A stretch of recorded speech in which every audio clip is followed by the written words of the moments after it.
Hi friends, నిన్న జరిగినటువంటి వినాయక స్వామి ఖైరతాబాద్ వినాయకుని 70 అడుగుల విగ్రహాన్ని చూడడానికి అయితే వేలాది మంది భక్తులు వచ్చారనమాట. సో తనకు కూడా నిమజ్జన కార్యక్రమంలో కూడా వేలాది మంది భక్తులు పాల్గొన్నారు. నిన్న బయలుదేరినటువంటి ఖైరతాబాద్ వినాయకుడితో పాటు మరికొన్ని వినాయకులు అయితే వచ్చాయన్నమాట.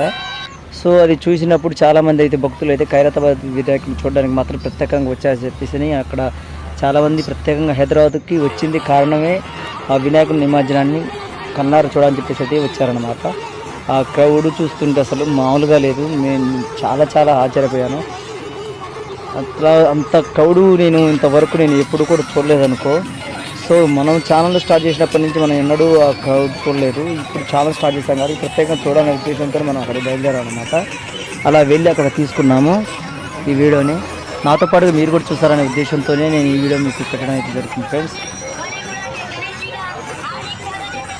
ఒక్క వినాయకుడు కాదు, వేల విగ్రహాలు అయితే ఈరోజు 9 నవరాత్రులు ముగించుకొని నిమజ్జనానికైతే బయలుదేరాయి. అలానే మన గంగమ్మ ఒడిలోకి చేరి వీడ్కోలు పలుకుతున్నాయి. తీరొక్క వినాయకుళ్ళు తీరొక్క రీతిలో ఒక్కొక్కరు అసలు మామూలుగా లేదు. చెప్పడానికి నాకే నోరు రావట్లేదు, అంత బాగున్నాయి. వాటి గురించి ఇంకా మనం ఒక మాటలో చెప్పాలంటే మీరు ఈ వీడియో చూస్తుంటే మీకే అనిపిస్తుంది అమ్మ ఇన్ని వినాయకుల్లా అని చెప్పేసి అనే ఉద్దేశంతో మీరు కొద్దిగా ఆచారానికి లోనవుతారు.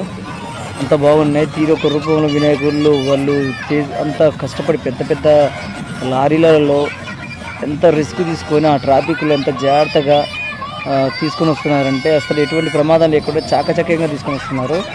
అట్లనే అసలు డ్రైవర్కి ముందు అయితే డ్రైవర్కి హ్యాండ్సప్ చెప్పాలి. ఇంతమందిలో ఎంత జాగ్రత్త తీసుకొస్తున్నారంటే అతను ఎంత పర్ఫెక్ట్ డ్రైవింగ్ చేయగలిగితే మాత్రం అంత బాగా తీసుకురాగలడు.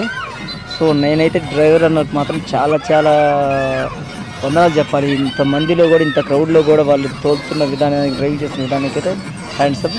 సో మీకు వీడియో నచ్చినట్లయితే అనుకుంటున్నాను. Bye friends.